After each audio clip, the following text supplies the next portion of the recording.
Let people come on in.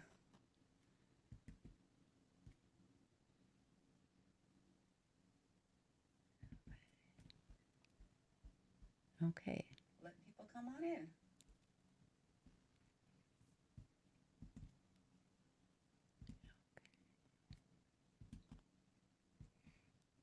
Let people come on in.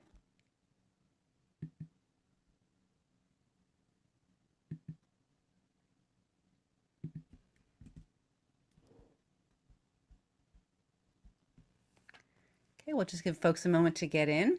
Um, Welcome all of you who have come so far. Thank you so much for coming tonight.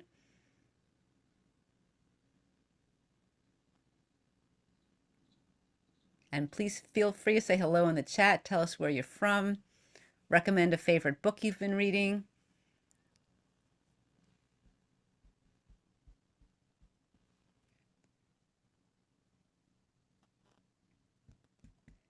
Okay, well, it is 7 o'clock, so I want to welcome everyone. Um, Welcome, thank you for coming to Writing the Body, which is part of BLR's Conversations on Creative Writing and Healthcare series. I'm Danielle Ofri, Editor-in-Chief of Bellevue Literary Review. If you don't know BLR, we are a literary magazine, actual magazine, but also digital copies as well. And we publish fiction, poetry, and nonfiction about health, illness, and healing. And this year is our 25th anniversary. And so this is one of our kickoff events. We're so glad you're here. Many of you were at our conversation back in the fall when we hosted several doctor and nurse writers, and we had a wonderful turnout and great feedback. But there was one comment that many people said is, where are the patient voices? Well, here we are tonight.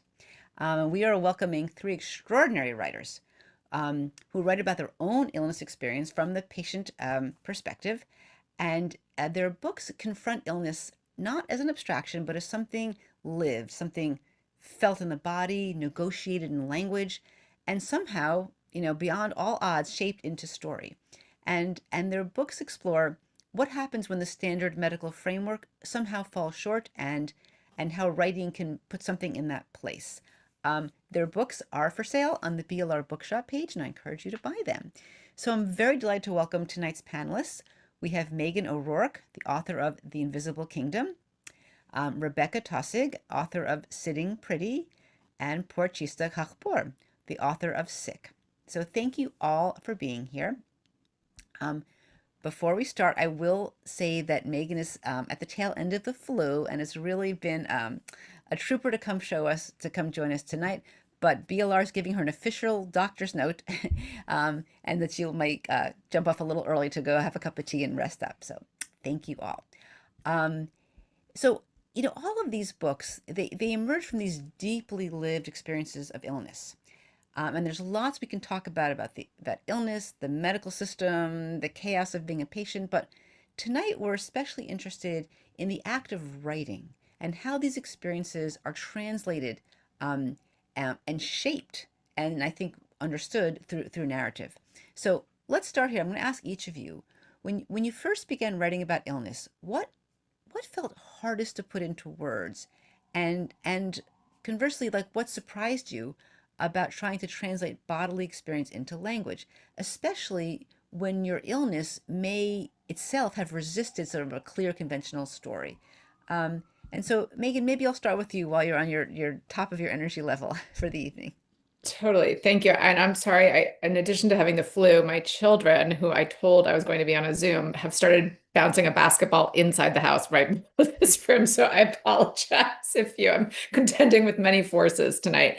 Hi, everyone. It's such a pleasure to be here. I'm sorry I'm not at my best or most fluent, but I'm really grateful to Danielle and to BLR for including me in this conversation. I think about this all the time. So in a sense, my entire book is about the challenge of writing the book, right? My book is called The Invisible Kingdom, Reimagining Chronic Illness. A lot of the book is about not only the story of my own illness, which was a kind of, for years, ambiguous set of symptoms that came and went and took many years to get a diagnosis. I ultimately was diagnosed with autoimmune disease, a tick-borne illness, and POTS, which some of you may know. But in that time period, I was struck by, as a writer, how hard it was to tell the story of my illness, not only to myself, to my friends and family, but especially to doctors, right? And so, one of the things that I think is so interesting about illness is it's something that we all experience in some form or another, and yet it can be very hard to create a bridge from the well to the sick or the sick to the well. There's a way in which when the body starts to sort of misfunction or malfunction, that experience, if it's not something you've already had, can be very hard to imagine or picture. I think because we're very rooted in the belief that our bodies are kind of these, they're the vessels for our being. It seems hard to imagine them falling apart until they start to fall apart, right? So I was really interested in my book in what was early on. I realized in order to write it, I was going to have to think about a genre beyond the genre of an illness narrative. And so the genre I thought about was the detective story. And I thought if I can get readers interested in this as a kind of detective story, like here's a problem, there's something wrong, it's a mystery. What is the answer to that mystery? There would be more points of entrance to the kind of challenge of deciding whether to believe, whether I was a good observer of my own, experience. And the last thing I'll say there, and this is something I talk about a lot in the book, is that one of the very strange things about writing about illness right now is that the way that modern medicine is set up, that the patient is not the most important, doesn't have the most important evidence, right? And so it puts a special kind of narrative challenge to the writer, right? Where the writer is used to being the kind of authority figure, but in a way, as soon as you begin to write about your own illness, you become unreliable. So how did you negotiate that? Was something I thought about a lot. which I find so fascinating as a physician. I really, it makes me think a lot about that, and we can talk about like the unreliable narrator a bit. But Rebekah, I'm gonna toss this one over to you. And what was your experience of writing about illness? Yeah. Oh, well, also I just want to second, I'm so happy to be here in this conversation and among these voices. So and for all the people showing up, like this feels like a really important and in some ways urgent conversation to me. So thank you for everyone that's gathering around it. It's interesting, Megan, our experiences of our bodies are really different in a lot of ways, right? Like I was absolutely fascinated by your experience in reading your book about all of the invisibility around your or kind of erasure of your experience because it wasn't visible.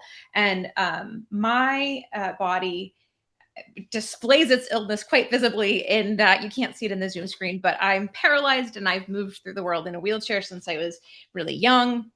But I think the overlap that I feel in what you described is the difficulty in claiming my own authority over my story of my body, which overlaps in interesting ways. But I think for me, part of it is this: the important piece of this is that I my body was sort of pulled into the experience of being a patient really early and really young.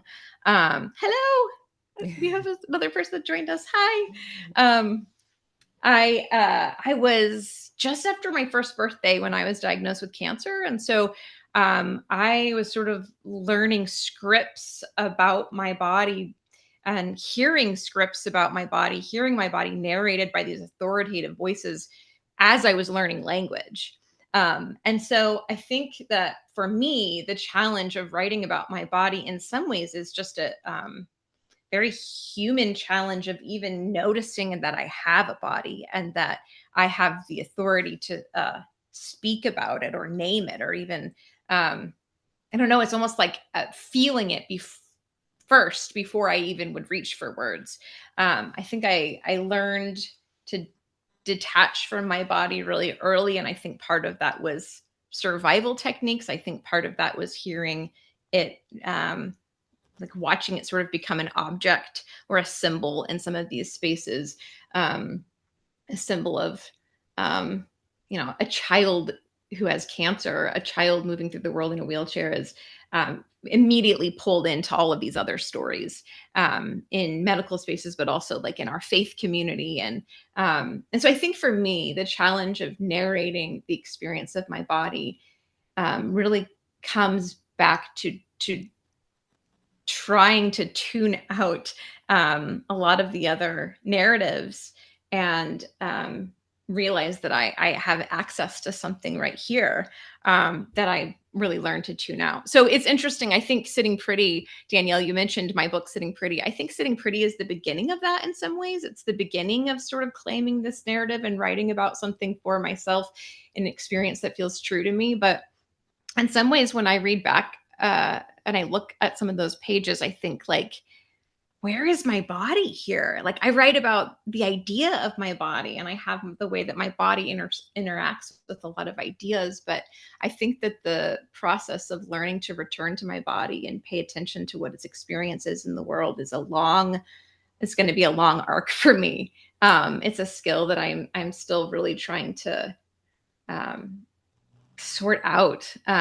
So anyways, that's the beginning of some of that. Well, thank you. It's a really interesting point. I think we'll get back to the idea. I think for people who have, as adults, gone from the sort of kingdom of the well to the kingdom of the sick, have that bridge, as Megan said, and that bridge also refers to language, the language of ordinary humans and the language of illness. When you've grown up there, you're a native, you're a digital native to that language, and that's really and reclaiming sort of non-medical language is a really interesting thing. Porochista, I'm going to turn it over to you. What surprised you about putting your body and your illness into words, if anything? Well, a lot actually, because I really have always, also thank you so much for having me here too. I'm very delighted to be here and it's an honor. It's a very crazy time, so I know it's hard for everybody to be here. So half of my brain is with Iran right now, so it's very hard to, I'm Iranian if people don't know, so it's been very stressful. But for me, basically, I never really knew much about memoirs, and I never had thought of myself as a writer of creative nonfiction. I'm primarily a fiction writer and a journalist, and those were always my two modes. I've been writing articles since the late 90s, and I continue. But really, my stuff was always out there, but didn't have a huge audience. And then years and years ago, I had a really great editor who I became friends with, Cal Morgan, who used to work at Riverhead. Before that, HarperCollins. That was where he became my acquiring editor ultimately. And we had been at some event in New York, and I'd said to him how reluctant I was about memoirs. This is back in like 2014 or something like that.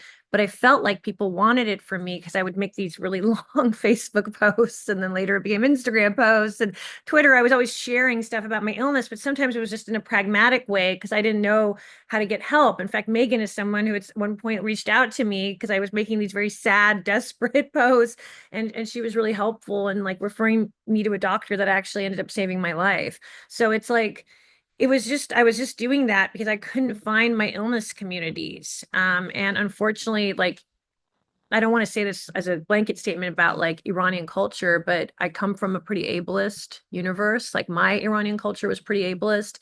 And my parents were always telling me, you're fine, don't talk about this, don't talk about this. And I was already writing some essays for the New York Times around 2008 about family stuff, really hoping that those essays were going to help people read my fiction.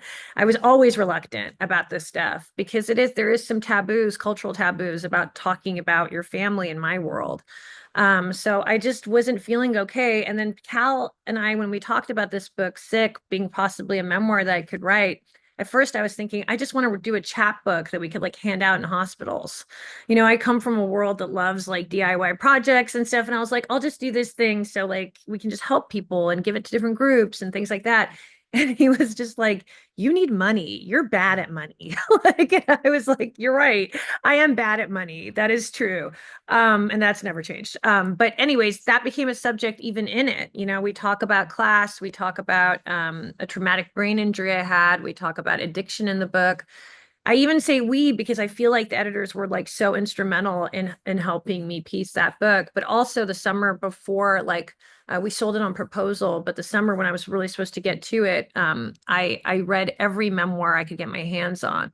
Everything from like Cheryl Strayed's Wild to Roxane Gay's Hunger. I was like mesmerized by the world of Susanna Catalan's Brain on Fire. Like I just started reading everything I could, and then going back, like I was friends with Sarah Manguso, but I hadn't read her illness memoir. I started just reading everything I could get my hands on. I was like, this is an incredible genre. Like this could really save people's lives. Like I see why people need these books. And so then I was like, okay, full force, let's do it. And then that was a whole crazy thing because then I had a traumatic brain injury in the middle of composing this book. That's why it's in the book, because I couldn't turn it in on the deadline. And HarperCollins was like, you have to. And so that I actually, the exercise of writing the book is what helped me out of the traumatic brain injury. Actually, I had to disobey all my doctor's rules about not looking at screens. And then they saw me as a guinea pig because I was actually getting better faster by forcing myself to write. Because, when you get traumatic brain injuries, they give you neuropsychiatric tests, vestibular tests, all sorts of tests. And I ended up recovering a little faster than most people. But then I got sick on the book tour. There's been nonstop disasters. So I keep sharing with my communities, and I really see something good in that. But it took a while for people to even tell me, there's some press that I never read on the sick book tour until literally last year. So it was a really weird experience for me living it while it was coming out. At one point, I had to do an interview literally on a stretcher, which was nuts. I didn't want to do it. I thought it was going to be recorded for another time, and they were like, "Oh no, you're live," and I was like, a nightmare. So Wow. it was, That's very, I think we'll get back to that more about the experience of writing, while you're sick. That's a whole other thing, or while recovering. And you mentioned Susanna Catalan's book. She'll be actually part of our next conversations on mapping the mind. So stay tuned. Continuing along the idea of how we write about this, one of the challenges I think for any writer, but particularly those writing about their own illness, is how do you translate physical sensations, pain, fatigue, and even or emotional things like uncertainty into language without flattening them? And I'm going to ask you that, and also ask, were there any experiences of the body that actually resisted narration altogether? And Meghan, I'll pass it off to you first. Okay. I just want to echo quickly that Porochista also helped me. She gave me great advice for when I started my Lyme disease treatment, like what I could expect. It was a very scary time, and you really gave me some crucial advice. So thank you. And I do think that I also was writing The Invisible Kingdom while I was sick. In fact, I started the book thinking it was primarily about autoimmune disease, and ended up realizing it was also a book about kind of so-called contested illnesses like ME/CFS and Lyme disease and other tick-borne illnesses, and eventually long COVID, because I got diagnosed with these things as I was writing. Virginia Woolf famously said in her wonderful book on being ill, I think it's called On Being Ill. If you haven't read it, you should go read it. She famously said, if you fall in love, the merest schoolgirl has at her fingertips Keats and Shakespeare to describe the feeling of love, right? But get sick or find yourself in pain and language runs dry. There's actually not that. She was writing, of course, about 100 years ago, and she said, there's just not that much writing about illness. Well, that is starting to change.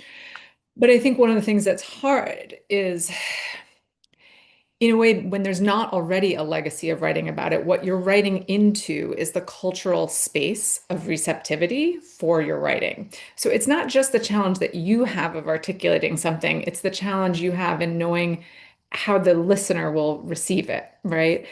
And I mention this because one thing I often say to my students is, my writing students, I say, imagine that you're 14, 15 years old and you fall in love, you get a crush, but you've never read about it anywhere in literature. You've never seen a movie about it. You've never heard a pop song about it. You would be like, what is happening to me? This is so weird. I must be so strange. I must be different from everybody. I mean, is this feeling is this normal? Is this not? And in a way, that was the experience that I had of getting sick, because I was having these sensations, but I was coming up against a medical system that was telling me there's nothing wrong with you. Don't worry. You're probably just working too hard. You're probably just a little bit anxious, right? So the challenge that I had was not simply the challenge of how do I describe this kind of pain or that kind of sensation? It was that I was having a kind of constellation of symptoms that the medical system regards as subjective, like fatigue, it's not the right word for it, pain, but we just didn't have any kind of received framework. So I had to, in a sense, invent one. And in a way, you find yourself having to really slow down. I was a poet before I was a memoirist and a journalist like Porochista. So I bring a lot of reporting into my work. And what I realized is I had to like slow down and almost report on what I was experiencing. So I couldn't just say I was experiencing fatigue. I had to say this wasn't fatigue. It was a kind of cellular tiredness, as if, and then I had to think as a poet of a metaphor that would, animate that. I remember thinking for weeks, like, how do I explain this thing that's not, it's not fatigue. Sleeping doesn't make it go away. And I remember seeing some terrible Marvel, maybe it was like Spider-Man movie where the character gets kind of disintegrated in like a, nuclear accelerator or something. And then he like has to, and I was like, oh, it's like that. It's like you're holding your body together. It's made of sand, right? And you have to hold. So I do think as a writer, there was like whole stretches of writing The Invisible Kingdom that were not focused on structure or characterization but we're really focused on thinking about like, where do I have to slow down and almost animate this as if no one has ever experienced it and I have to name it for the first time? Because even though we have words for it, those words are so general, right? That you have to kind of cut past the assumptions that exist about, someone saying, I felt fatigue. Well, all sorts of questions arrive. Is this person depressed? Are they are they, do they have some other psychological problem, right? So figuring out like how to both account for what I was trying to say and how it would be received and kind of my understanding of how it was going to be received was this very complicated iterative process, if that makes any sense at all. Yeah. Yeah, and actually it's very interesting, as a physician, I look at it from the other way. Someone comes and says, I feel tired, right? Yeah. And you're right, that could be 1,001 things from Right. not getting enough sleep, Right. scrolling Instagram all day, or having a deadly cancer, or having domestic violence, or being hungry, Right. or having diabetes. Could be anything. Right. And Right. that's the job, to take this huge haystack of Yes. fatigue Yes. and and the truth is, most people with fatigue in that haystack probably aren't getting enough sleep. Right. But there are a few strands in there who are going to have something terrible, and that's Yeah. also the sort of panic of us, is you don't want to miss those one or two, but you Yeah. also don't want to take the whole haystack and send them all to an MRI machine or $1 million workup, because that doesn't work either. So we also struggle with language that we really have a poorly. I think about those old hotels with all the little boxes for the keys. We've Yeah. all these boxes in medicine, Yeah. but they're not that good. They're Right. good if you hit right in the box. Perfect. Oh my Right. gosh, you have hyperparathyroidism. Beautiful. Right. But anyone Right. who doesn't fit in that box, it's really hard, because our language isn't Yeah. very well. Yeah. Porchista, I want to pass it to you. In terms of writing about bodily sensations, particularly ones that feel very general or vague, how did you do that? It was pretty challenging because like Megan said, like we have these invisible illnesses like Lyme disease and then I found out I had all these other things. Once you go into the Lyme world, you discover you have 10 million other things. And some of them are so individual. Like I would sometimes write to people like, did you get electric shocks down your spine at times? Did you get these weird pressure headaches that make you feel like your brain's gonna explode? Like they were all so weird. And some doctors just look at you like, what are you talking about? And then some of your friends are like, you're going crazy. And then to talk about like actual mental health symptoms too, which I was also dealing with. Because I mean, I've had pretty bad PTSD since I was a child. I mean, I was a refugee of the Iran-Iraq War. So that was kind of expected, I guess. I've had OCD as a young child, and we didn't really go to psychiatrists or take medications at that point. My family, they were barely surviving. I don't remember my parents ever having health insurance. So like it was trying to describe all that stuff was quite challenging because I was also a little bit worried. So there was a book that I still recommend all the time, although it's really harrowing. So sometimes people have to know it's going to be triggering. William Styron's Darkness Visible was a real revelation for me, that book, because it's a very slender memoir and it's just relentless in how it approaches like a person's like psychological deterioration. And I loved it. I just thought it was the bravest book I've ever read, because it also is very critical of certain medications, which were very taboo already in my world. We don't want to talk badly, but he just kind of does it without it's like an incredible piece where he talks about everything without really thinking about his audience. It's like he needed to write that book. And that gave me a lot of courage because I was being so worried, being someone who's online all the time. Oh no, what if someone is mad at me about this? Or what if someone's, I was really realizing that was my main problem in composing it, not even the symptoms, and how to write about it. Once I got rid of that kind of stuff, then it was like, yeah, the task of writing about stuff going in my body was actually quite simple Oh, comparatively, interesting. How because interesting. I needed to believe that people would believe me, if that makes sense. I needed to give myself that permission that even though in my real life, a lot of people were like telling me, shh, don't talk about this, like Right. that there was a world where people would hear you. And that was kind of the memoir world and the illness memoir world. And that's a really great message to hear. And I think part of, why do we have a journal of creative writing about health, illness, and healing? Because these are stories that I think often are stigmatized. People don't want to hear about your issues, right? They have enough of their own. But I think people do need to tell them, and I think people also need to read them because they do find themselves in there. They may have been all alone, and they stumble across a poem or a memoir and say, oh, it's not, I'm not the only one. So thank you. Rebekah, I'm going to ask you about writing about physical sensations. Was that a struggle? Was that easy? Are there things that you couldn't find language for? I think it's funny when you initially asked the question, the first thing that popped into my head is that moment when the doctor asks you, like, at the beginning of your appointment, are you in any pain today? And you say yes. And, you give a number, and then there's like almost like a drop down list of words like radiating, pulsing, throbbing, aching, like all of the words. We have Right, these that's words. me. Yes, but yes, I mean, they're useful in that sense. And also there's sort of that limitation that you run into where some of these words almost become flattened in the way that they're used this way, the way that we report them. That readers, you say, I have throbbing pain, and it's almost like you said nothing, like it becomes meaningless. And so I think, yeah, like how do we navigate that? I think one thing in my writing is that I rely very heavily on metaphor. I think Megan, I heard you mention metaphor also. So much so that my editors were like, okay, can we cut the metaphors in half, like half the number of metaphors? I rely really heavily on metaphors. I think also part of the making the embodied experience connect with an outside reader. I think there's a lot about my embodiment and physicality that I think is, as a baseline, kind of unrelatable to a lot of people. Most people don't have a body like I do or move through the world the way that I do. And I think one tool that I've used is to describe everything about my body in context. So it's almost like the difference between describing a raindrop versus describing that raindrop falling in the water and the rings that reverberate outside of it. So I think describing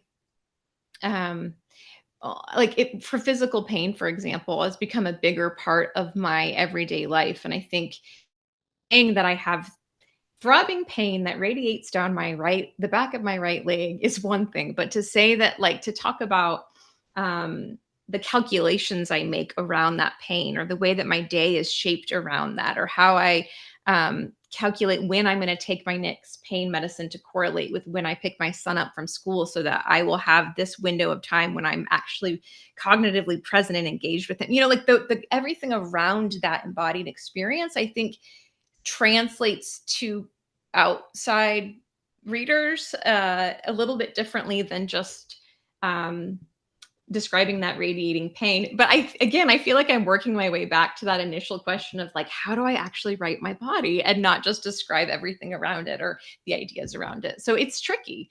It's tricky. It Can I makes me jump think of, in? yeah, sure, Can please I jump right respond to in. something that, Yeah. because I think both of you were talking about this, and Danielle, it's something you said too, which is that the question of how the physician receives it, right? Danielle, you were talking about, like, oh, I get this word fatigue, and then I have to sort of prismatically think. And Rebekah, I love what you were talking about the radiating drops, because I do think that's the thing that's missing in our dialogues and discourses.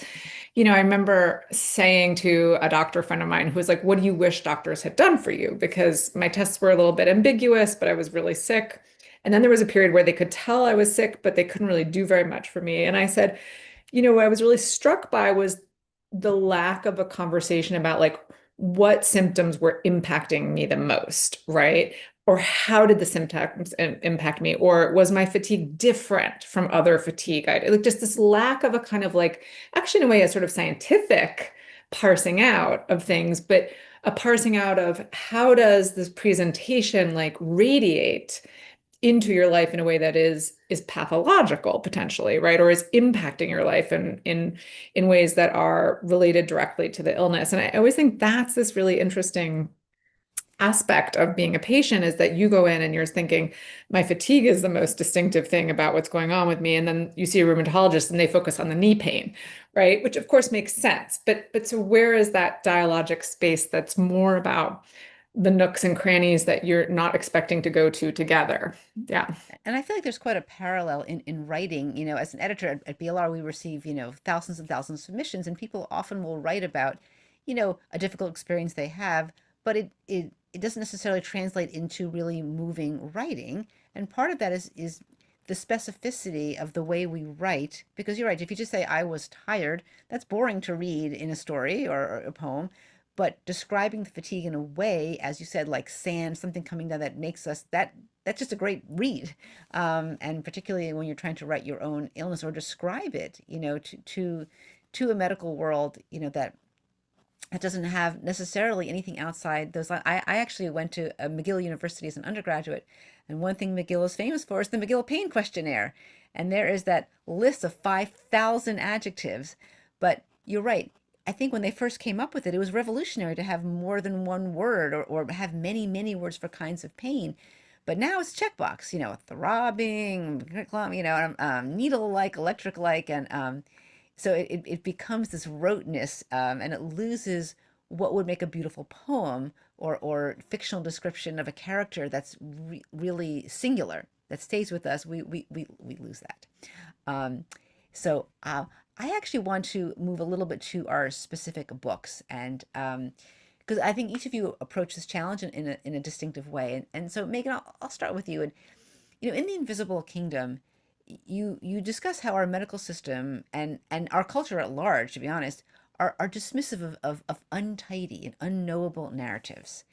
So, I mean, your narrative was unknowable and pretty untidy. As a writer, how do you take untidy and knowable material and get that onto a page in a way that's got to be readable for an audience? Yeah. Well, I think my narrative was much more knowable than my doctor's. Right. There were like, when you look back at it, you're like, all I ever had run was your very basic, most basic blood work. No one really searched very hard in retrospect. And in fact, I'll just say my dermatologist, still my dermatologist, I love him. He was like, I feel really bad. He's like, I went and looked at all your tests. He was like, when you were 21 and you came in complaining all this, and he's like, you had a positive ANA that was weird and like high, but I just didn't tell you because I thought that's not what's going on for. Anyway, so how do you take, basically the entire project of my book was to think about how to, I think in all my work, I'm interested in how do we reanimate stories that often are pretty or very common in a way. My first book was about grief. This is about getting sick, which was not that common, but it was pretty common. And how do we move past our sort of hardened assumptions about what kind of story that's going to be, and what we might know about both the character and about the condition itself. So from the beginning, I knew that my book was both about my story, but it was also about how do we come to a place socially, culturally, that a young woman in the 21st century who came to her doctors reporting vague quote unquote vague symptoms such as fatigue and pain, and then some not vague symptoms like night sweats and other things, would be regarded as a kind of unreliable narrator. Why was it that I would go to doctors in search of care and kind of be met with a sort of incuriosity when I didn't believe that my doctors were themselves incurious or bad people? They were great. And so the book is both. So I thought, well, that's the thing that will give it shape, right? Is that you meet me as a character in the book who's confused. These things are happening to her. She doesn't feel well, but everyone's telling her she's fine. And so she doesn't know what the truth is. And in some ways, she's really losing her sense of reality. And then you also meet me as the narrator, the author, who's since done 7 years of research, gotten diagnoses, and is kind of coming in to contextualize, well, you have to look at the ways that modern medicine has moved toward evidence-based, knowledge for giving us all longer lives and better diagnoses, but also creating what one researcher I was just reading today calls the boomerang effect, where the more you have something that's unexplained, the more kind of unreliable you are. Then suddenly you're outside of knowledge, right? Whereas before, medicine might not have seen you that way. So the whole time I was trying to kind of braid a past self who was in an old kind of, she was on a quest to get better. And she didn't realize that the trajectory of this book was not going to be a tidy one of going from being sick to being well, right? That's a kind of story that Arthur Frank talks about in his wonderful book, The Wounded Storyteller, which I really recommend to anyone if you haven't read it, sort of about the kinds of illness narratives. He's a sociologist, the kinds of illness narratives we have. I was more stuck in this kind of chaos narrative that he talks about. But I wanted the book to come to, I'm a writer, so my job is to synthesize and metabolize things. So I wanted to come to some insights. So I realized at a certain point in the book that the book was about uncertainty. I announced this to my husband, and he was like, great, but you're still going to have to give the reader something. And so I thought, okay, the quest is she realizes she has to live with, she being me, this kind of body that's forever changed by illness. And she's not going to get better. But what she understands is more about what it is to inhabit a kind of mortal space, and also what more about our medical system and how it tends to interact with the body, right? And so I was really interested in just talked to about 100 patients. I talked to many doctors. I talked to many researchers, and just trying to synthesize all of that, not into something tidy that resolved and the illness was better, but into a kind of understanding of what conversations we need to have to all sit together in uncertainty in a productive way. Like, what does productive uncertainty look like, as opposed to denial or deflection on either side, right? And that's something I'm still extremely interested in.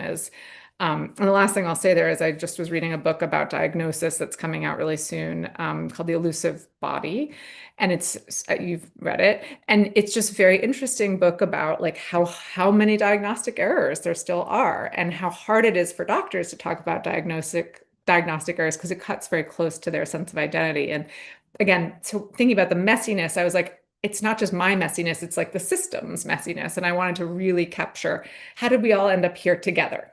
And divided. And I love that idea of productive uncertainty. Yeah. Because, and it's one of the things when we train our medical students and nursing students, they come to us or through their training with the textbook, and here are the 6 criteria for rheumatoid arthritis, right? Check those boxes and you've got that. Here's the vasculitis criteria.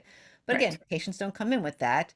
They come in feeling lousy, and that's our job to, and so we spend much more time in uncertainty than I think people coming into it realize, and it's very unsettling. And I think it's our profound discomfort with that makes it, okay, oh, you must be an unreliable narrator, you young female patient who looks healthy with all these, kind of nothing burgers symptoms, because it does cut close to the bone for us. And I think that's our own issues with uncertainty. We had a question from our audience who asked about, what does it mean, or how does it feel to be a reporter who's reporting on your own illness, but also reporting on the research and the larger issues at the same time? I can quickly answer that too, and just say, I think it's very clear to me now that, when you're ill, your entire sense of self is disrupted, right?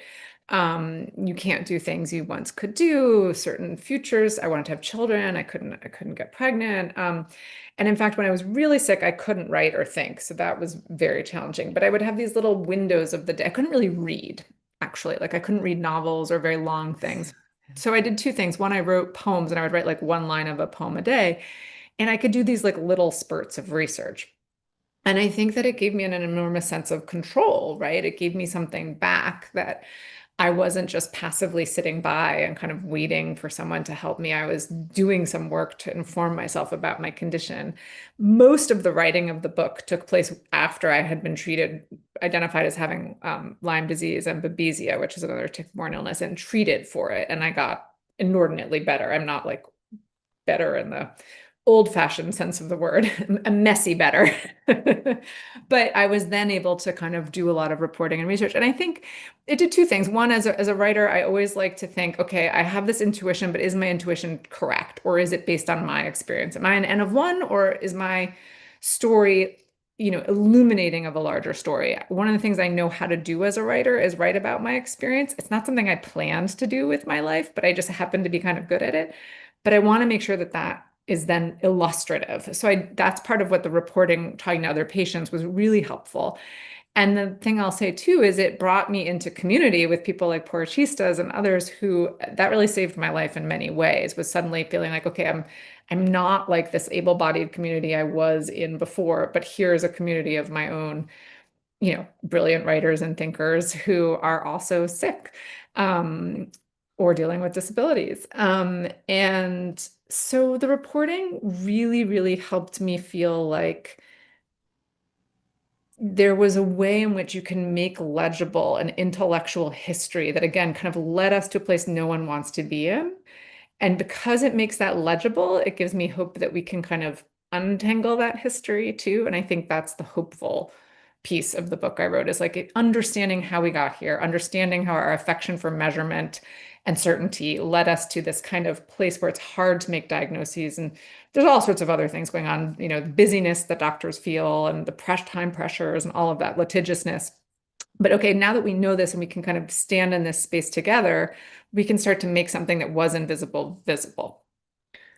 Right. And I appreciate the recognition of the time pressure. And I imagine, the time pressure sucks for the physician, but it really sucks for the patient. Yeah. And how awful it must feel when you have this story that's complex, it's serpentine, and your doctor's under pressure because they're already running behind by 2 hours. How excruciatingly painful that is for the patient's story as well. Thank you for sharing that. Rebekah, I was going to ask you, in Sitting Pretty, you blend personal narrative with what I would call cultural critique. And so how did you, or how do you navigate writing about your own body while also trying to sort of challenge the societal narratives about your body and disability? Well, yeah, I think that your question kind of tees up my answer well, in that I think that they have felt so deeply connected. I think I came to understand my own body inside of a culture, and that culture shaped my own perceptions. So I think as I have come out of, or like as I've gotten older and I'm able to sort of recognize that culture as a thing, that there's a gap between me and culture, that I can look at it and observe it and name it, as opposed to just swim in it and think that that's just the way that the world always was and could ever be.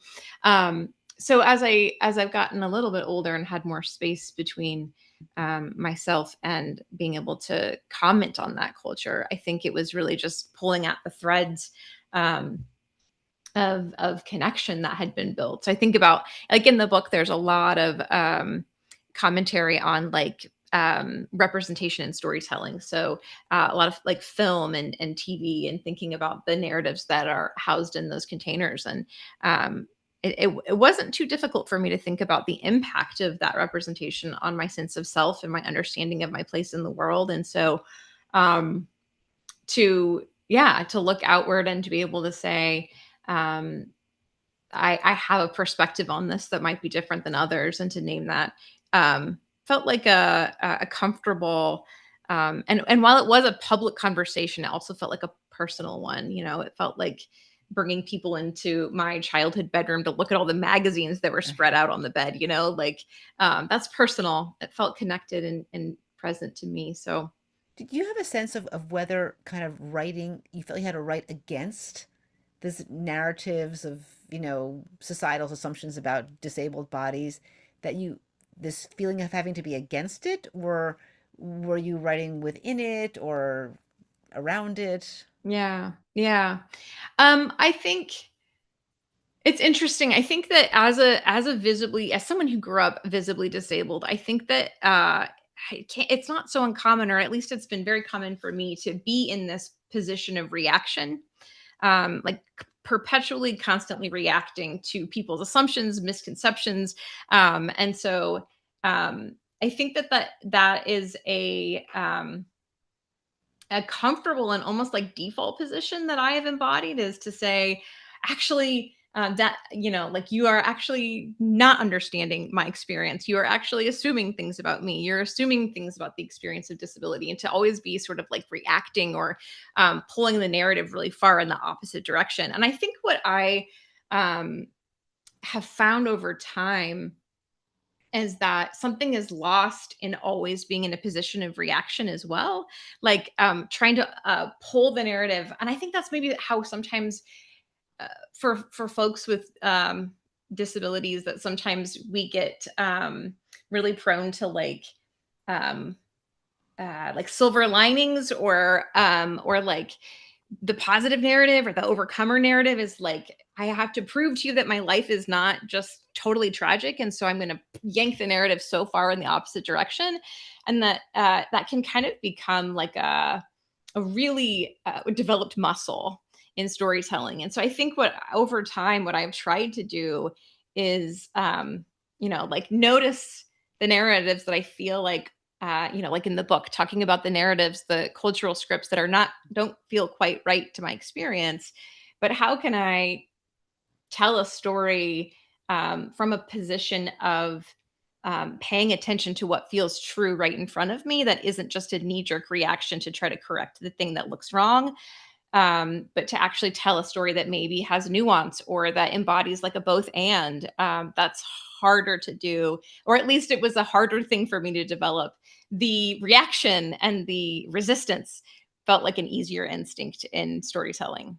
Yeah, and I think for readers, it's also hard too. I think we're used to the poster child kind of narrative, um, and the March of Dimes type of thing, and so Yeah, it can be a little unsettling to have this narrative that could be a both and, yeah, or completely, unsettle our assumptions, of what we're thinking. So yeah. that's really fascinating. Thank you so much, Porchista. Similar to Megan, you're writing about illnesses that are often misunderstood and dismissed a lot of times, that themselves don't really have a clear narrative, for doctors and nurses. Um, and so I'm just thinking, when you sort of approach uncertainty, even productive uncertainty, both like medically and narratively, do those inform each other at all? I had a lot of trouble with how I wanted to structure this book, and I tend to be like a problem solver. So I was like, okay, but like I said, the final draft of it was during a traumatic brain injury. So this was like a real Rubik's Cube for me. And the structure was giving me the hardest time. So I kept doing new drafts around structure because I didn't know how to tell the story. I knew how to write an essay about it, but I didn't know how to write.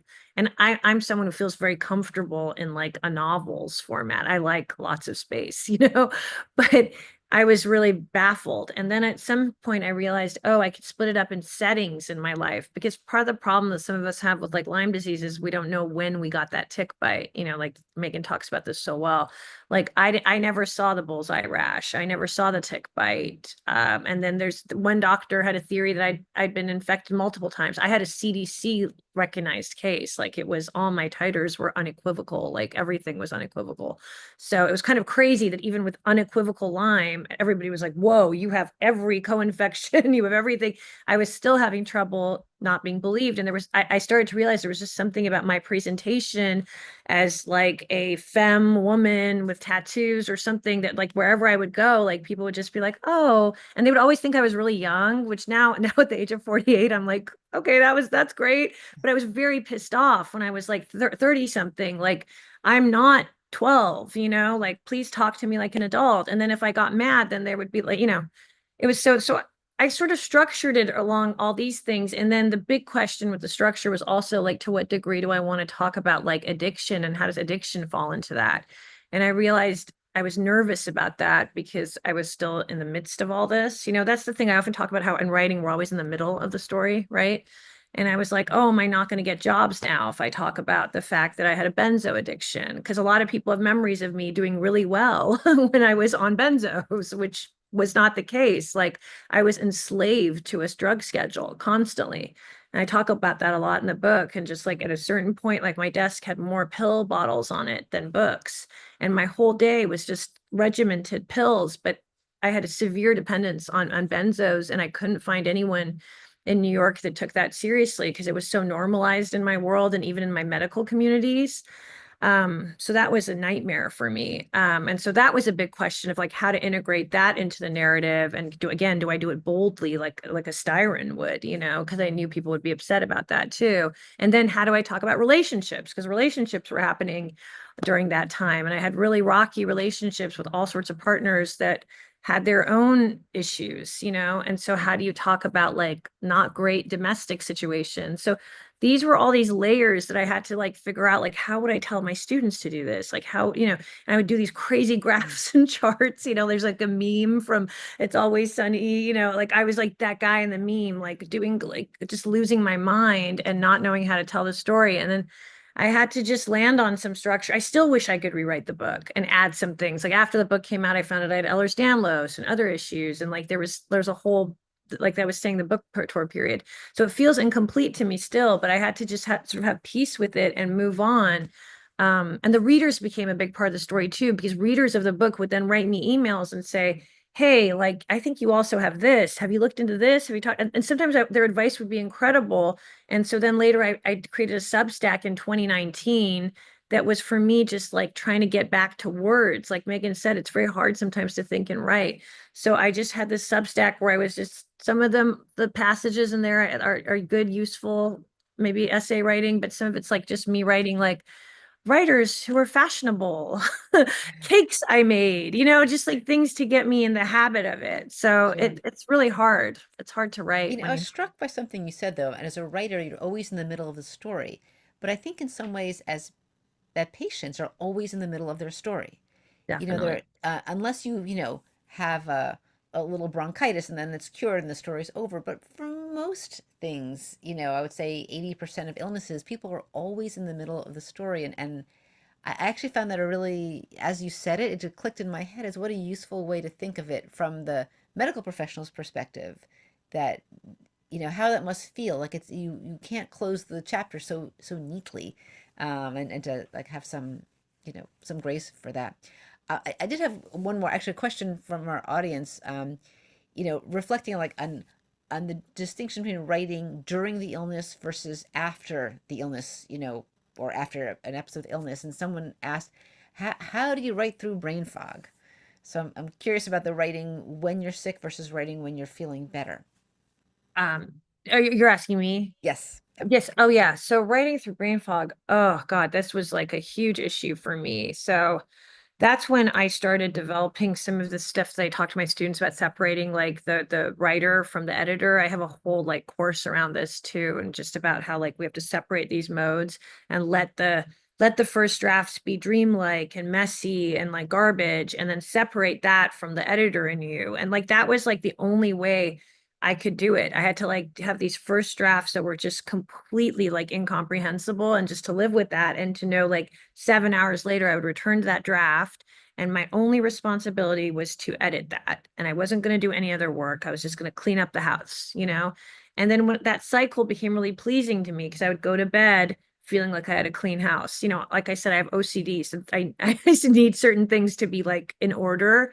So by separating those two modes, that was really, for me, a useful way to get around brain fog, because brain fog was a massive enemy to me. And the medications I would sometimes take with brain fog would then do all sorts of other things, like some of the ADHD drugs, for instance, they would try to put me on, would make my heart rate I'm very cardiosensitive. So then I would have panic attacks, and I would be like, I don't want this medication because now I have panic attacks and I have to take something for that. You know, that loop you get into with one medication or another. So I just had to really focus on very grounding activities. And then I also had to let myself not write sometimes. I'm not a daily writer ever, but I would take breaks and be like, this is your period where you're just reading, or this is your period where you're just watching movies. This is your period, I would do as little work as possible. I give myself permission because I've wanted to be a writer since I was 4. I've had a writing schedule for like 40 something years. So for me, it was a treat to let myself like say, hey, do your taxes today. Like that was like a relief to me. Yeah, that's great advice, and everyone should get their taxes done. Yeah, I want to exactly. spot one more question to Megan, then we'll let her go rest, then we'll take some questions from the audience. But, illness in many ways disrupts a sense of self. Mm. And I think a lot of the healing process is about reconstructing or gathering that identity back in some way, maybe in a new place. And I'm wondering if writing in some ways helped you or was part of that process of reconstructing your identity. And did it reveal anything new about yourself? Thank you. That's such a wonderful question. And I'm sorry to all that I have to jump off early. I still have a fever with my flu, and I'm going to have to go get horizontal again. But just to tie back to my answer to this question about writing and sense of self, yes, I think as I was mentioning, for me, the experience of getting seriously ill, which came with extreme brain fog and fatigue when I was most sick, meant a total estrangement from my sense of self because I couldn't write. There was no way to write with the amount of brain fog I had. As I said, I could write like one line of poetry a day, but I couldn't have written, I say this in The Invisible Kingdom, I could have written a paragraph of that book while I was really sick, but I would never have been able to write a chapter because I just couldn't do that kind of synthesizing work. And so I think the ability to come back to writing, having had an experience of losing kind of who I thought I was, what I thought I made me, which was my brain, my ability with language, having found it like hard to continue to teach because I was at one point teaching my students at Princeton, and we were talking about a poem, and I said, this poem is about the season that comes after winter when there are flowers on the trees. Like I couldn't think of words like spring, so I was always using these strange circumlocutions to talk. And to tie this back to something that Rebekah said that really resonated with me, which is that the sort of silver linings being imposed on you. One of the last chapter of my book is called The Wisdom Narrative, and in a way, it's one of the chapters that I wrote first, weirdly, and it kind of unlocked the book for me in this way that you're talking about, Danielle, which was it gave me the sense that I had lost a lot in being ill, but coming back to writing, there was something I could do now, which was to cast light on experiences that I never thought I'd have. And also that being ill really changed me. I think it made me a much more like tolerant of other people's imperfections. I think like Porochista, I always wanted to be a writer. I was very driven. I was a perfectionist. I don't know if you were a perfectionist, Porochista, but to suddenly be very humbled and you're have a total sense of your own vulnerability. And then to also watch how everyone around you is so uncomfortable with that having happened to you, especially when you're young, and wants to tell you, as someone did that I quote at the beginning of this chapter, but surely this illness has brought you something, right, that you didn't have before. And so that chapter and writing that chapter is like, yes, that's true. Like it has brought me insights that I didn't have before. But as I said to my friend in the chapter, but it's not like I would have done this. Like if I had a choice, I would not go through it. I would happily have been ignorant, right? So the writing is this kind of double-edged thing where it's like, yes, it was wonderful to pick up writing again. And I wouldn't say not necessarily that the writing revealed something to me that I didn't know about myself, but that the illness did. And then the chance to sit with that and really process it on the page, as opposed to with the social cues of people around me who wanted me to perform my illness in a particular kind of way, right? Which is to say, it was so bad, but yes, I've come out stronger. Like, look now, I've written this beautiful book, right? So I think that that's where writing is really, really important. And I often encourage people I'm talking to or who are living with chronic illness to write a letter to their family, even if they're not writers, because my father read my book, even though we had talked about so much in it, and he was very sympathetic to me. When he read the book, he was like, I had no idea it was like that. Right. So I think sometimes when we slow down as writers and as readers or listeners, writing is a really powerful tool, not just for professional writers, but for anyone who's sick or anyone who's treating a sick person, to slow down and kind of get to a truth that can be harder to say interpersonally, especially when it cuts against the narratives we want to hear, the reassuring ones. Yeah. Well, that is beautiful advice. And of course, it makes us at Bellevue Literary Review feel very validated because we feel like that is part of this. We will say goodnight to Meghan, send her off for a nap and some hot tea, but we'll continue talking for a few more minutes. Thank you so much for joining us. Um, one of the things she touched upon, and I'll ask you, and Porchista, I'll just let you start, but then I'll go to Rebekah, it is about writing about vulnerability. How do you write about vulnerability without feeling overexposed? Yeah, that's a question I'm thinking about a lot now as I like think about another memoir possibly, because it was terrifying actually. And I had everyone's nightmare scenario because I used to tell students the worst case scenario will never happen. But then all the worst case scenarios happened where my family hated this book so much. They didn't want to talk to me after the book came out. Then I had a bunch of stalkers. I was on like weird subreddits, like illness fakers and things like that. People started acting like I was a celebrity because this book got a lot more exposure. HarperCollins made a really big deal out of this book, and it just was like everywhere. And I wasn't even used to that. I had been in indie publishers before, big indies, but still small. Like Grove and Bloomsbury was very different than going to HarperCollins. So it was just like terrifying. Everything I dreaded happened, and it's been hard to even write since then.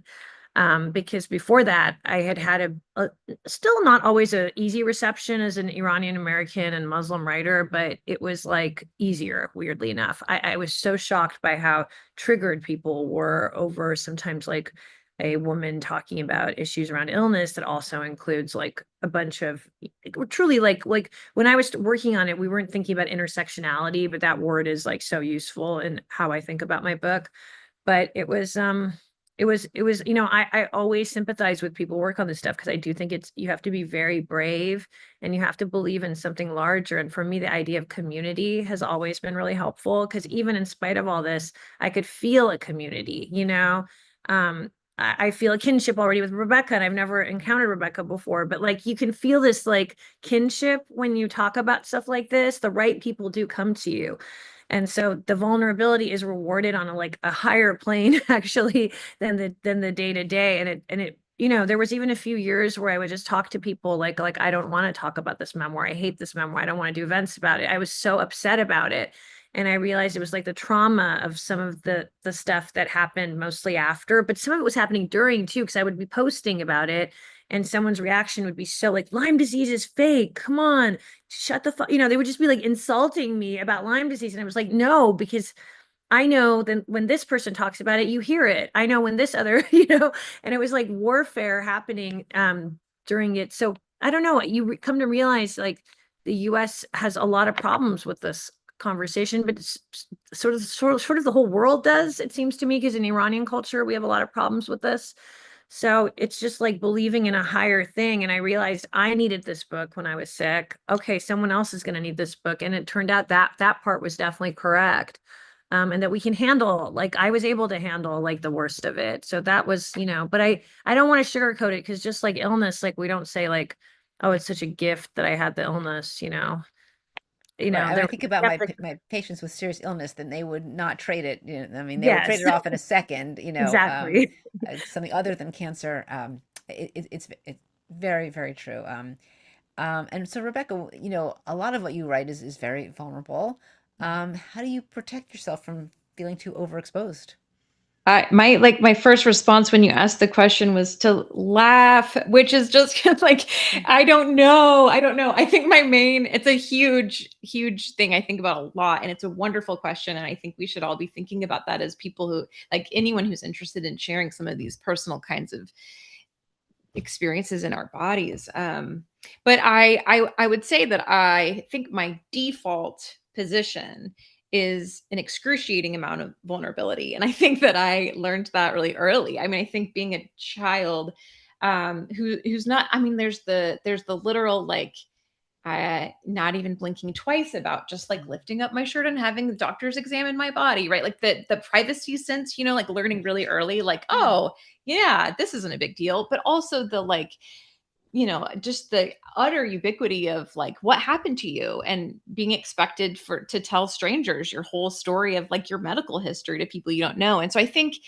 growing up with both that embodied experience of expected vulnerability or demanded vulnerability sort of created this maybe unhealthy, I don't know if that's the right word, but unhealthy comfortability with sharing really vulnerable things very quickly and kind of having that as a default posture. So I think for me, the longer that I do this and share writing, it has been about becoming a little bit more intentional about those edges and boundaries, especially now that I have my son and that he sometimes appears in my writing. It's creating a more of an awareness that not everything needs to be shared, that there are things that you can keep private. And so, but like Porochista, like you said, the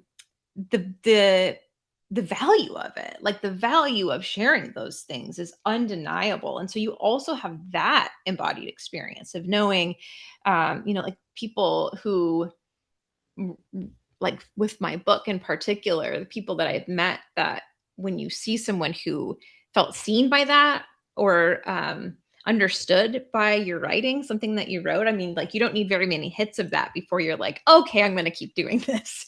So I think it's a both and for me, it's really just a careful plodding along and not hitting the publish or send button on any of my writing before I've really considered.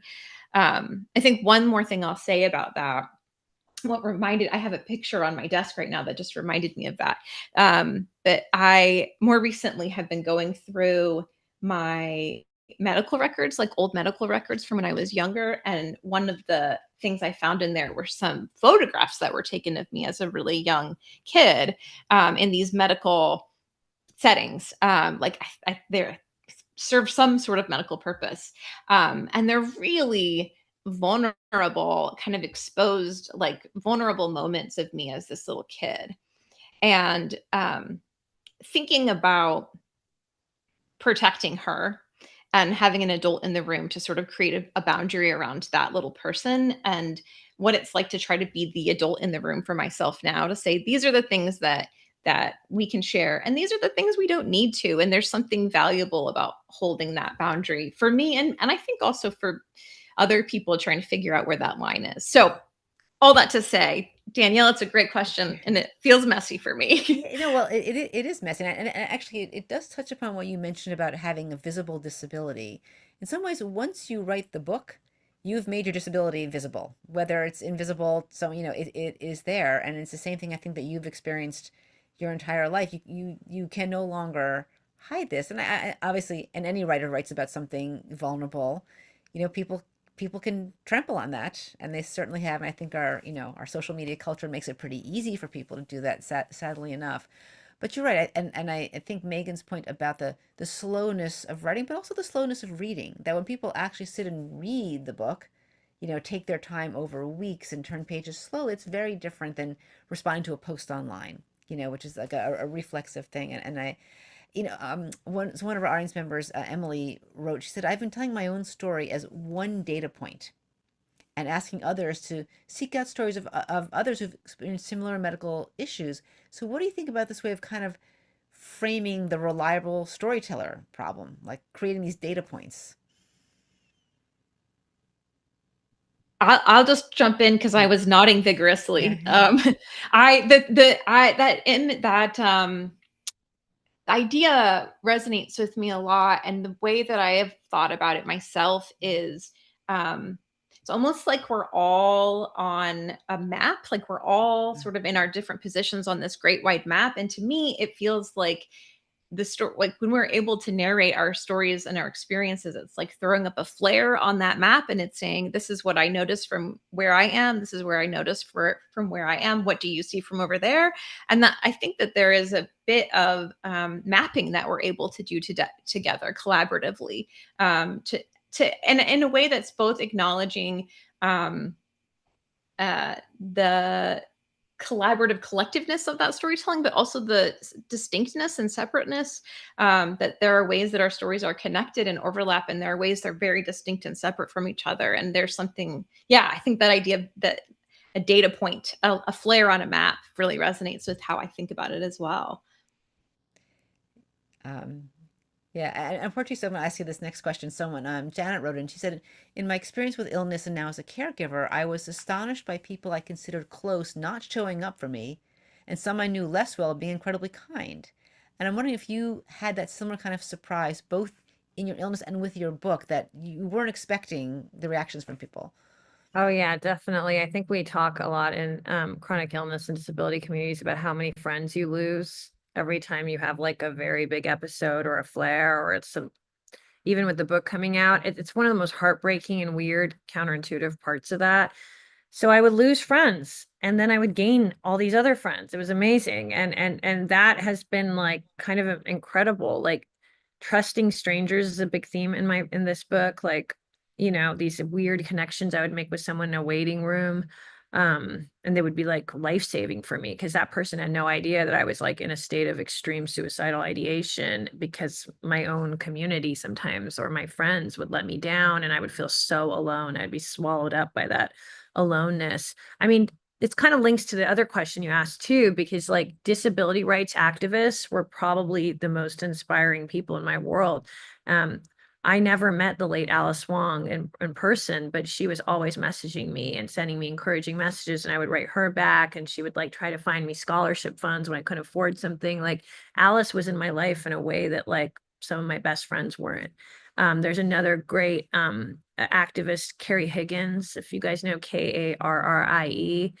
Oh boy, Carrie's the first time I heard somebody in my world be really fucking angry online. I mean, later Alice would do that too, but I loved when Carrie was cursing everybody, and she knew like when people were ableist, she would, I mean, she's just an incredible human being. I've never met her yet, but we just constantly talk online, and these people were incredible models for me because I had such a tendency to want to like diminish myself. Oh yeah, Carly Finlay, of course. All these people like are huge, and they were in my world, and they would message me and I would message them. And so it was like this other universe, because people also don't understand sometimes why we are so online. They would tell me like, get offline. It's like, I am in bed. I have been in bed for months now. I have to be bedridden right now. I don't have a choice. Like, this is my only connection to the outside world. I am typing in my notes app, you know, like this is my little world right now. And someone from care.com hopefully is going to come and help me like pick up a bottle of water. You know, like there were times, like, a lot of this I lived alone, you know, so I'd be like crawling on the floor to get food, you know, things like that. And people in the outside world either didn't want to see that or they just couldn't accept it. And sometimes people would get very mad. I would have these weird things with loved ones where they would flip out at me and I'd be like, what the hell just happened here? And then they would apologize and they'd say like, I don't like seeing you like this. And it's like, I don't like living like this. Like, what is this? So you would see sometimes really surprisingly cruel sides to people, and it was really hard. But I kept finding communities, and that was really life-saving for me.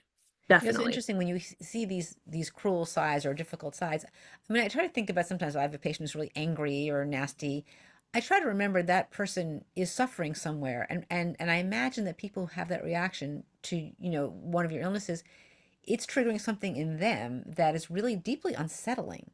That Yeah, I mean, someone I young was and called a healthy could difficult become ill. patient. Yeah, Yeah, like I'm you know, sure. when you label someone a difficult patient, that person's kind of screwed Right. always. You know, but they're like, now I have to be the difficult patient again. And Right. so that, yeah.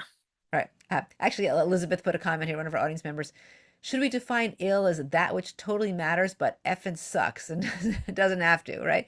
And also comment, she's having so much fun with you guys. So getting this, so as writers, we try to write the story. But as patients, we have to get that story to our medical professionals in a way that's meaningful. And for one of my books, I interviewed someone who was a chief listening officer at a hospital in the Netherlands. And one of the things she did was to meet with patients with complicated illnesses and help them shape their narrative into like a 3 to 5 minute thing that you could tell a doctor.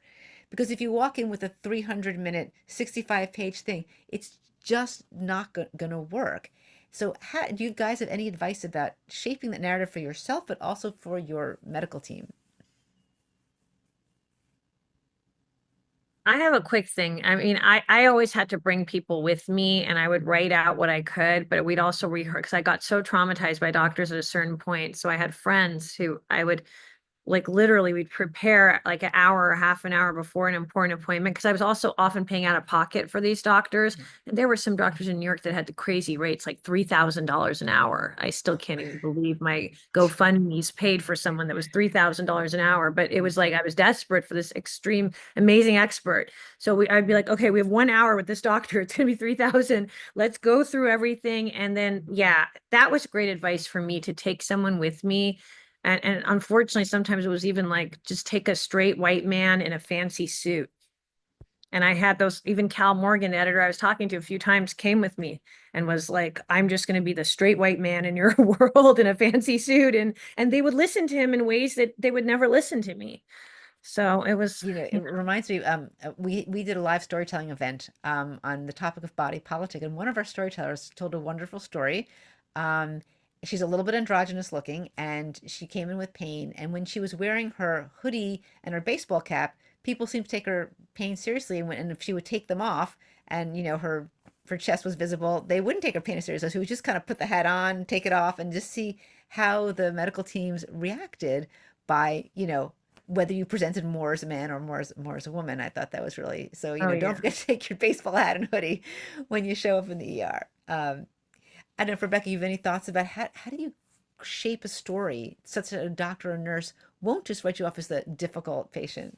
Yeah, I mean, I honestly, when you ask the question, I'm like, this might be one of the weird benefits of being in the medical world for your entire life. Because I wonder if there's an instinct. I mean, I think, um, I think I learned to be a really good patient really young, and I feel like I'm so annoyed saying that right now. It's actually kind of an annoying thing, but I think I just learned. Yeah, I think I'm even thinking about what you both were saying about being the difficult patient. I think for good and bad, I learned to be the most pleasant, the most chipper. Like I'm going to make your day. Like I learned that role, and I learned the language, and I learned the script so well. So I think I don't know. I guess I do understand the value of them. And I think the idea of like having somebody listen to you and help you pull out the pieces is invaluable. I think that's really smart.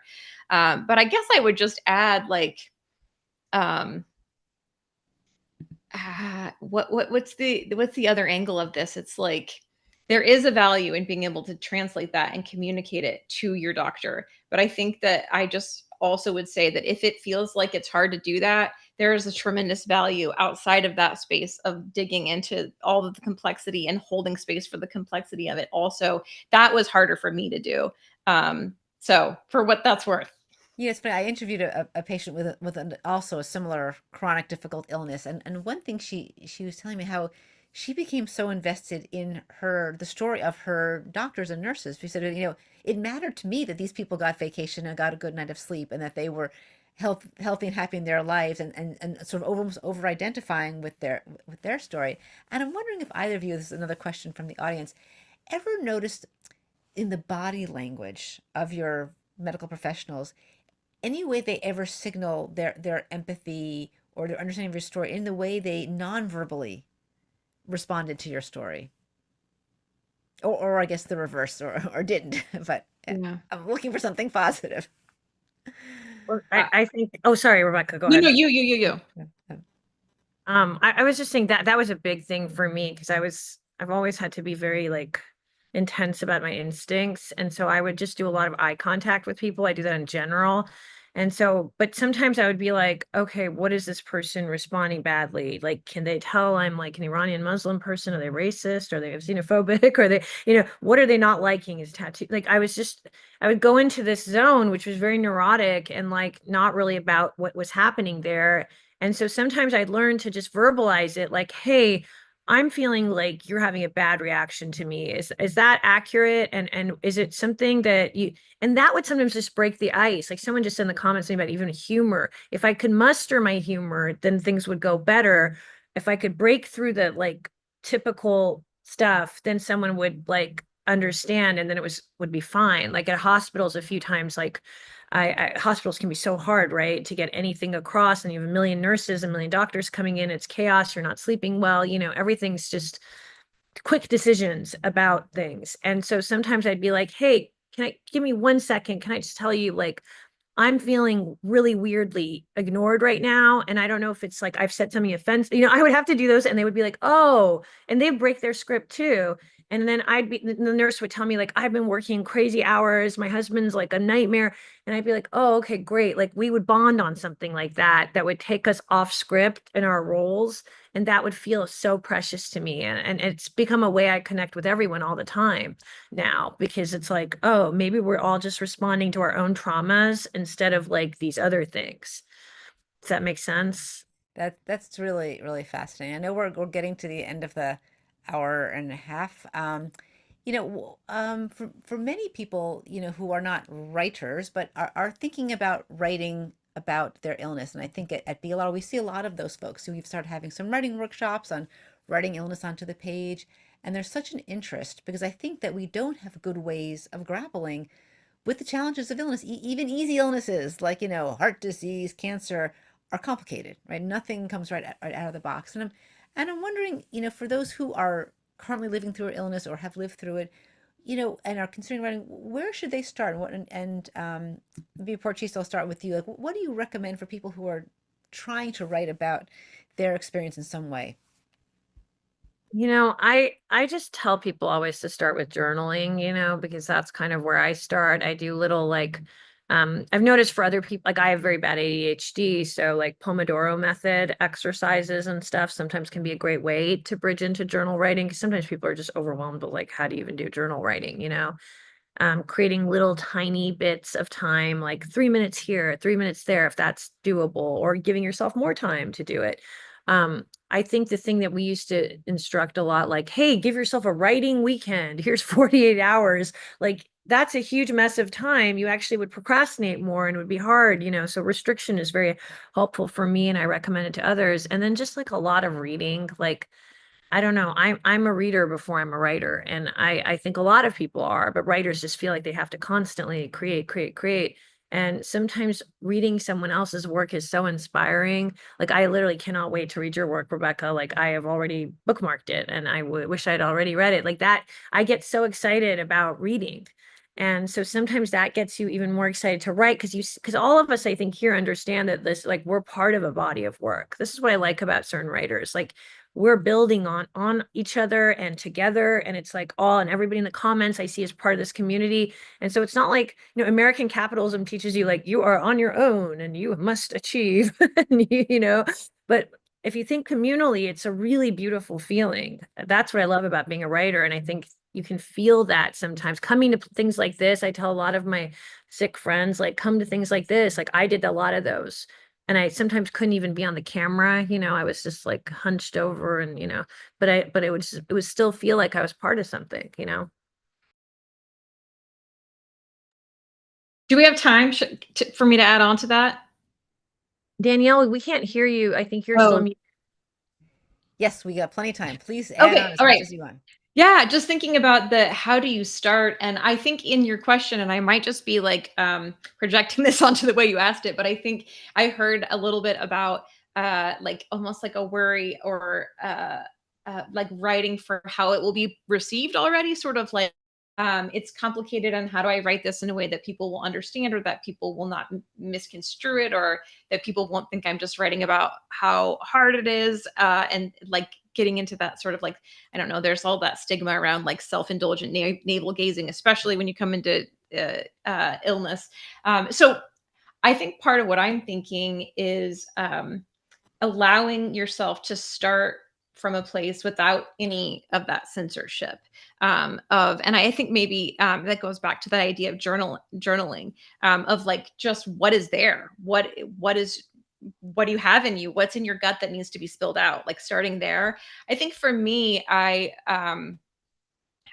have had early in my life and in my writing life really locked down on, like I mentioned, like reacting to people and trying to make sure that my narrative um, resisted people's assumptions. So, like, there's nothing to pity here. There's nothing sad, right? Like, I'm really gonna just tell you the story I want you to hear versus what's really true. And I think what I found in my writing was that when it opened up and I allowed myself to write all of it, it was able to even out a little bit and kind of something true kind of sifted up to the top.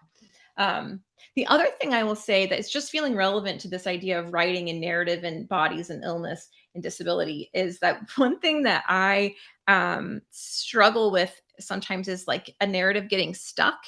And I found this exercise like shockingly invigorating and interesting to me, which was like doing blackout poetry with my old medical charts. So and I was just saw this like sitting on my desk. So I ended up like pulling out all of these medical charts, and blackout poems are like I don't know if anyone is like familiar with this form, but like you basically find you like start circling words that stand out to you on that page until you whittle it down into basically a poem, and then whatever, it's sort of like a poem reveals itself on the page. And so I found that as a really interesting sideways path into unlocking narrative. So like this one says like everything is blocked out except visit the past, it might be useful. Or like on this one, this is a pathology report from like my early tumors, but I pulled out pathology findings, gross, fixed, labeled, the entire specimen is poorly seen. So I don't know if it was an interest, that was a really low stakes way into a narrative and seeing something in a different way that might be an easier starting place for some people. So yeah, That's there's a lot fabulous. of ways in. Yeah, yeah. And I would put plugs in for, as Portia said, reading. So there's some great books here, and you'll get an email with follow up with the bookshop page for BLR, and you can pick up the books by Porochista, by Rebekah, and by Meghan. Um, reading journals. You become a subscriber and you support the literary ecosystem that allows people to write about it. And then there are also wonderful writing courses, and obviously we have one, but there's plenty of them out there. And I think having a chance to write in community can be very helpful. Everyone's taking their first baby steps and are putting all kinds of vulnerabilities onto the page. And not all of it is illness. There's many other vulnerabilities. But when people are kind of digging deep and pulling off those band-aids, they're excavating inside, and that's where the meat is. And it doesn't have to be, the final draft on that first page. And I think the idea of having some compassion, as I think both of you mentioned, of letting that first draft just be your own experience. And I know we think, oh, we're all complaining, right? We're complainers. To try and sort of put that aside. The first draft is where you can complain, bitch moan, you can say anything you want. And only later you'll go back, and that's where a writing community can be so helpful. So I just want to say a huge thanks to Meghan O'Rourke, who's hopefully sound asleep by now, Porochista Khakpour, and Rebekah Taussig for helping us, talk about this, and for all of this wonderful audience, for the hundreds of you who showed up. We really appreciate all your wonderful questions. We didn't get to all the questions, but thank you so much. Hopefully you've traded some emails, and we are just so excited to continue this conversations on creative writing and healthcare. Wishing you a wonderful night, and we'll see you at the next event. Have a good night.